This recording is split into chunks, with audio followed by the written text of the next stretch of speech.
Now, we had to kick things off with PlayStation 3's demo to introducing Kara a little bit, a couple of years back.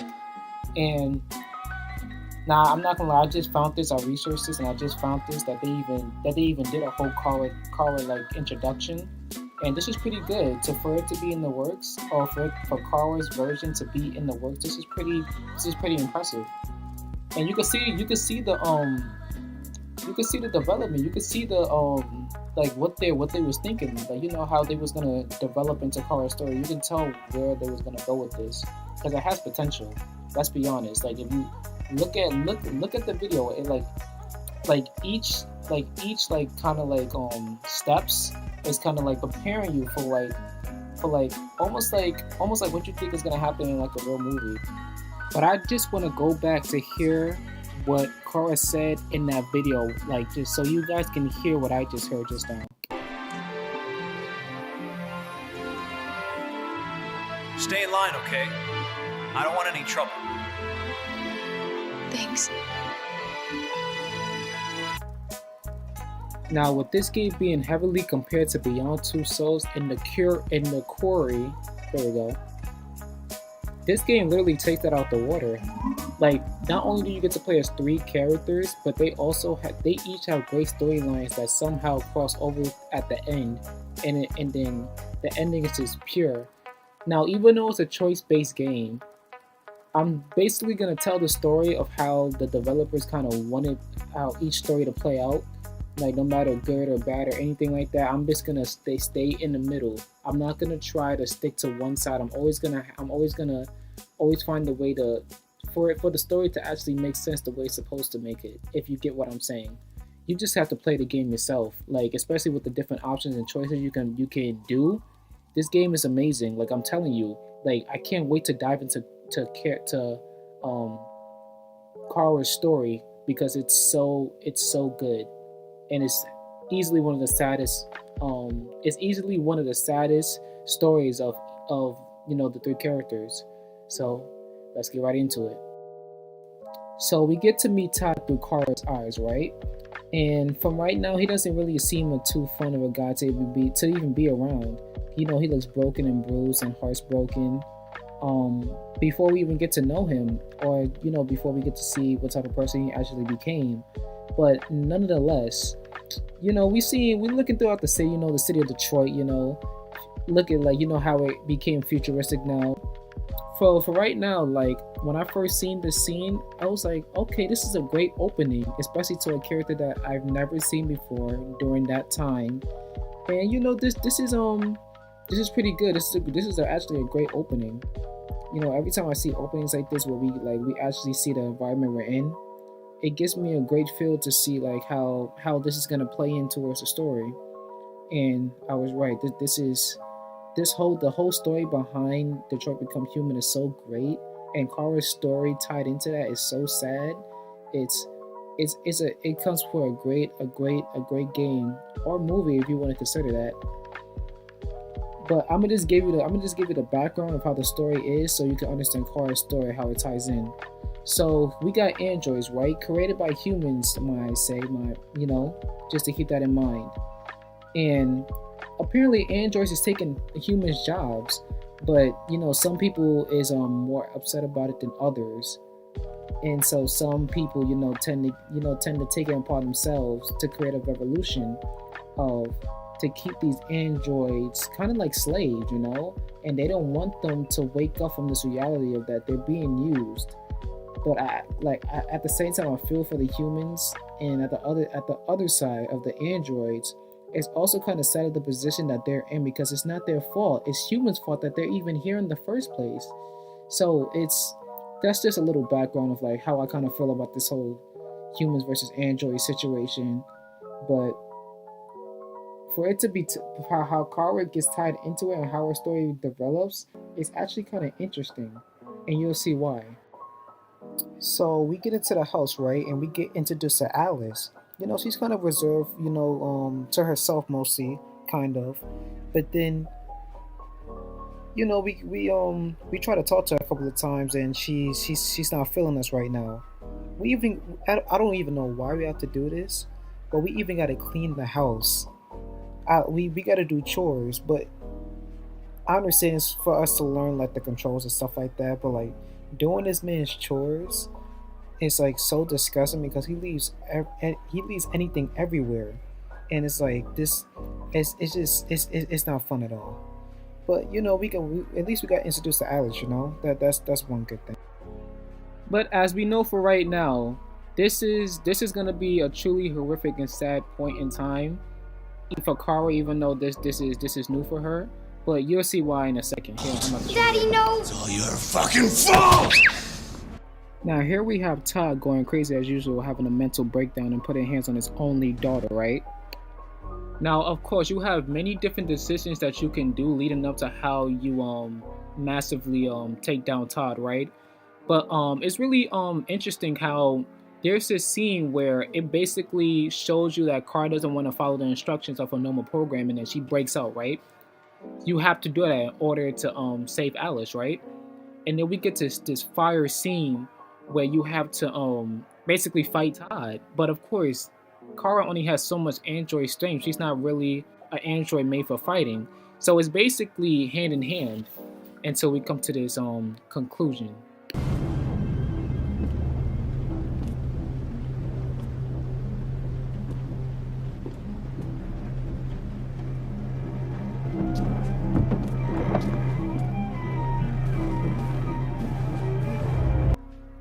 So to catch up a little bit, so we don't take too long on this video, Kara and Alice get on a bus while Todd is screaming, "She's mine, she's mine, she's mine."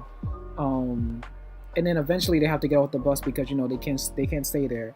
So we're at the point where they're trying to find a place for the night. We're at the point where they're trying to find a place for tonight, and some odd android just comes and just helps them. Give them a little like watch their back type stuff. So later on, when Kara finds a place to stay, we end up meeting one of the three main characters of this game, which is Connor, right? And of course, I'm not going to show any scenes for this because it doesn't pertain into really Kara's story, and there's decisions that like whatever part you stay in, the outcome is different. So I'm gonna leave that one alone. But that's basically what happened. So we meet this guy named Slocko, right? And he lives in this creepy house where this android said that he can help us across the border. So we like, okay. So we talking to him, we're explaining our situations and how we have a tracker on us, and he said he could get the tracker off. We just come to his basement, right? And I'm like, okay. So we trust him for the meanwhile. So it turns out this dude was already sneaky from the start. The android gave us false claims, I guess, because he actually does experiments on his victims, on androids, and he doesn't help them at all. But it's okay. It's okay because we got something for him in the end. So Kara finally makes it outside, right? We went through the back door and everything. And this is another android, Luther, that he had him under control. And he's finally waking up and taking control of the situation, right? But not only that, but Kara have released some experiments that he's been working on other people. They actually was able to rise up against him and take him down. So it was actually great to see him finally being taken care of after he's been messing with these androids for however long it has been. And now we have Luther to join on. He's joining on the adventure now. He's part of this. He's part of Kara right now. He's part of her squad. Let's just say that he becomes part of her her journey, and we'll see what happens from there. So right now we have Luther and Kara basically found a place after they left Slocko, and they just finished putting Alice to bed. And Luther is basically about to tell Kara, have he noticed anything about Alice, right? And then all of a sudden, right, you got all these it looks like androids just trying to break through the door, you know what I'm saying? And and they just here apparently because humans hurt them, every once in a while, so you have to check out and make sure who it is, right? But thankfully it wasn't nothing bad, and they was actually all nice people. So eventually we get to meet Rose, who can actually help us cross the border, and we meet her son, which doesn't really like androids all that well. So eventually we get settled down into the house, where we go upstairs, we tuck Alice into bed and see if she wants some food. She said she's not hungry, and there's this scene where it kind of shows what Alice really is, but of course Kara doesn't pick up on it, but Luther does. Luther does. You know, he always does. And and then we go downstairs and we talk to Rose, and then that's basically how I'm gonna ending off it right now. So Rose has two androids that she was trying to help get across the border, but I guess she didn't have enough time to get around to it. So eventually, one of the androids dies, and we have this sad moment of them realizing that they wasn't even gonna make it together. And during that, one of the androids actually starts to cry, and it's actually they're actually getting, this is around the time where they're actually like feeling emotion, like other than what's inside their program, and they're actually feeling like this feeling that they can't express. And so he ends up crying. And after that moment is over, Alice comes out of her room because she wasn't tired.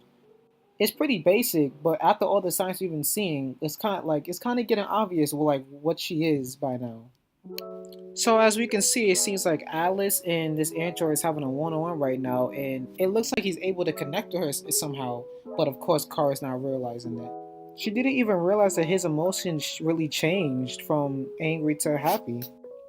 So here in this scene, we have Rose and Adam kind of going back and forth. And basically, Adam's argument is that we shouldn't care for these androids and we shouldn't be helping them at all. We should just let them fend for themselves. And Rose is basically right on depending on the side of of right, that they shouldn't be kept as slaves. They should be free. And Adams just says his real comment saying that if Dad was here, this wouldn't be like this. And Rose kind of gets a little bit angry, and that basically shuts down the whole argument. Here we have another scene of Luther trying to tell Kara who Alice really is, but of course Kara doesn't want to hear it because she's too paranoid of people finding out that she's an android. So of course a police officer stumbles at the front door, right? And you have to hide all the evidence. That's one of the choices. And so after this moment happens, Rose urges them to leave as soon as possible because they can't no longer stay here. It's not safe for nobody anymore. So we gotta go basically. Now Rose basically takes us to this shipwreck where we get to kind of meet Marcus a little bit. So she gathers up any money that she had on her, so we can basically stay at her brother's house. But unfortunately that didn't happen, and we ended up staying here because Marcus told us to. So yeah, that's how that went. Here we go again. We have another scene of Luther trying to tell Kara about Alice, and she just wouldn't listen for 2 seconds. If she would have listened to him talk for at least 2 seconds, she would have knew about Alice already and how this wouldn't have changed anything. But of course, the moment has come, ladies and gentlemen. The moment has come when Kara finally opens her eyes and finally sees that this is Alice, that she is an android. We see this cutscene to where she's flipping through the pages in Todd's house and actually finds his magazine where there's a child robot. A robot that they had this in the making for a perfect child, for a perfect family. That Todd had an android daughter. And now this only brought them closer together. Finally, this is what we needed. This is the moment that we finally needed. This is what we needed. So as the ship is basically being crumbled into pieces, Luther ends up getting shot, right? And this still goes with the storyline of you having to choose. Like he'll still be alive by the end of this, but it depends what you choose, obviously. But this part you could keep him alive. So we ended up having to leave him, and he says goodbye to Alice and Kara. And in the next scene, if you guys remember, if you remember the house we was at when those androids were trying to break into the house and they showed Alice a good time, by the merry-go-round, we had to save him and Luther. So Kara walks behind him, hits him with a brick, boom, we saved them both.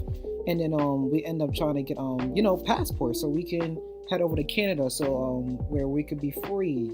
So we get to the terminal, right? And basically they're doing temperature checks. So they're basically in a tough spot and they could be compromised. But surprisingly, we seen one of the people that was attacking us at that house and gave us a good time. I think their name is Jerry. Because there's multiple and their same name is Jerry. So Jerry possibly could help you in the situation, and Rose was there also, so she could have helped you in the situation as well. Because she wanted to get out of the city, get out of Detroit too. So it's basically a lot you can play with in this situation. The outcome is mainly, there's only 2 decisions that come down to it, but it's mainly the same. And this scene, this is a great scene. We have Kara crying, basically, sharing her, actually feeling her emotions without actually letting everything out without having to feel the pressure of getting caught or anything. She's just letting it all out in this scene right here.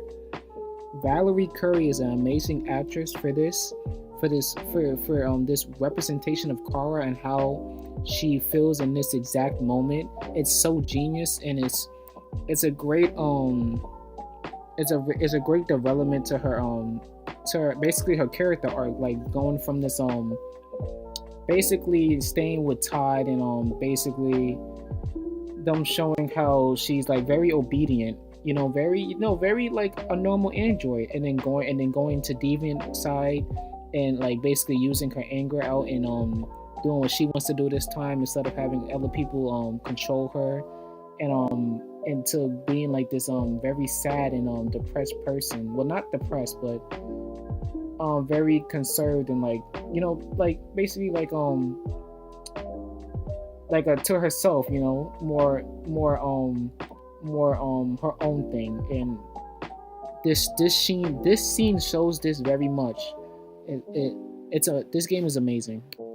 And then we get this heartwarming speech from Adam, saying that he was wrong and he supports us, and basically any other person that would probably say this that was was wrong in the beginning and probably say this at the end, normal type person. But it doesn't really mean anything because it was way too late for him to for him to be on our side anyway. It's it was just a waste. But I do understand why it was in the games, because it was still needed, I guess. Now, before I end this is a lot that could happen in this scene. There's many different choices or outcomes that could happen from this last scene, because as Kara, anything can happen. You might not make it by almost anything. But anyway, I'm going to show the scene that's you think that the developers kind of wanted the path to go as. But yeah, we make it right. He scans our IDs and stuff like that, and basically by the luck of the grace, he either I'm gonna tell you the choices. So I'm gonna show you the choices at the end, so we can move this along even faster. But he either looks at the TV and sees what Marcus is doing, doing peacefully protesting, either that, or he basically we basically beg him, or have mercy on us, because we just want to be free. And yeah, so either that or he gets distracted. But yeah, and either than that, we make it to Canada, you know what I'm saying? Well, me, Luther, every the whole gang, But for you to honestly understand and get the symbolism, or even get all the endings, and even each ending is very political, is very important anyway, because it shows that not almost anything can happen, yet nothing is guaranteed. So any option you get is basically not it's not really bad or good. It's not really bad. So yeah. Valerie Curry. APC 89750 4C. Move your head.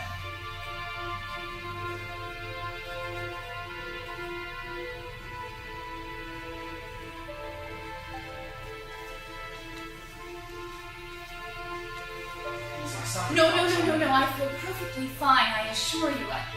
Everything is all right. I answered all the tests correctly, didn't I?